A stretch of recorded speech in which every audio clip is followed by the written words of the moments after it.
കല്യാണത്തിന്റെ അന്ന് ളുഹർ നിസ്കരിക്കുന്ന പുതിയ പെണ്ണെവിടെ? ചില പുതിയാപ്പളമാര് ഗതികേടിന് പള്ളി വെച്ച് നിക്കാഹാന്ന് ചിലപ്പോ നിക്കരിക്കാത്തവരും നിക്കരിച്ചു പോകും. അതേ സമയത്ത് കല്യാണത്തിന്റെ അന്ന് ളുഹർ നിസ്കരിക്കുന്ന പുതിയ പെണ്ണെവിടെ? കല്യാണത്തിന്റെ അന്ന് അസ്ർ നിസ്കരിക്കുന്ന പുതിയ പെണ്ണെവിടെ?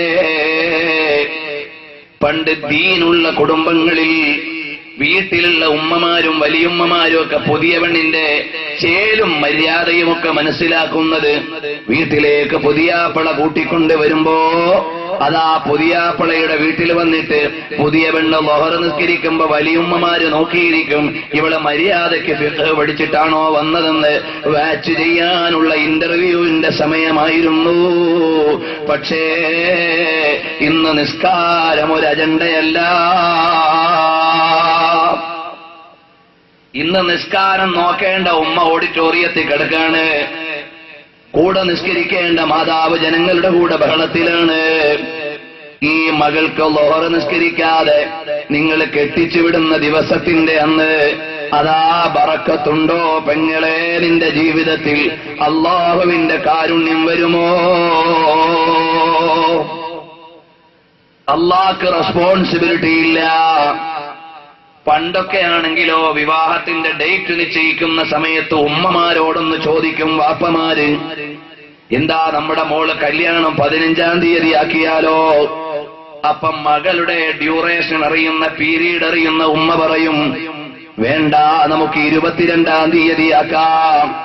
അതിന്റെ അർത്ഥം 15-ാം തീയതി മോള് ശുദ്ധിയുള്ള അവസ്ഥയിൽ ആയിരിക്കില്ല എന്ന ഒരു സൂചന നൽകിയിട്ട് കല്യാണം നിശ്ചയിക്കാറുണ്ടായിരുന്നു.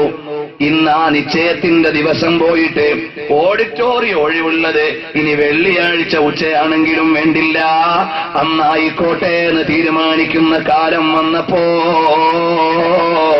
എത്ര സ്വകാര്യ ജീവിതങ്ങൾ അപകടത്തിലായി പോയി മോളെ. വാപ്പമാരെ നിങ്ങളും ഉത്തരവാദികളാണ്, ഉമ്മമാരെ നിങ്ങളും പ്രതിക്കൂട്ടിലാണ്. വിശാലമായി ഞാൻ കടക്കുന്നില്ല.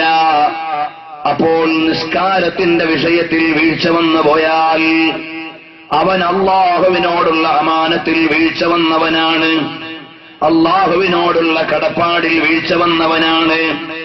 നിസ്കാരത്തിലുള്ള വീഴ്ച വന്നു പോയാൽ അവനെ വിശ്വസിക്കാൻ പറ്റാത്തവനാണ്. അല്ലാഹുവിന് അവനിൽ വിലയില്ല. അപ്പോൾ നമ്മൾ പുതിയൊരു ജീവിതത്തിന്റെ വഴിയിലേക്ക് അതാ പുതിയാപ്പളയുടെ കൂടെ പുതിയ പെണ്ണ് പുതിയ ജീവിതത്തിന് കാലെടുത്തു വെക്കുമ്പോ അന്നത്തെ സുബഹിയും ളുഹറും അസ്റും ഒക്കെ ഖളാണെങ്കിൽ അന്നത്തെ രാത്രിയിൽ അല്ലാഹ് ബറക്കത്ത് ചെയ്യുമോ? അന്നത്തെ രാത്രിയിൽ അല്ലാഹ് ബറക്കത്ത് ചെയ്യുമോ?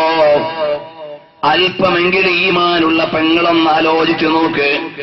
ഇനി വിവാഹം നടക്കേണ്ട പെങ്ങന്മാരൊന്ന് തീരുമാനിക്കേ, ഇൻഷാ അല്ലാഹ് എനിക്ക് നിസ്കാരം നിർബന്ധമുള്ള സമയമാണെങ്കിൽ ഞാൻ എന്റെ കല്യാണത്തിന്റെ അന്നത്തെ ളുഹറോ അസ്റോ അതുപോലെ തന്നെ സുബഹിയോ ഖളാക്കൂലാന്ന് ഒരു പ്രതിജ്ഞ ചെയ്യണേ മോളെ.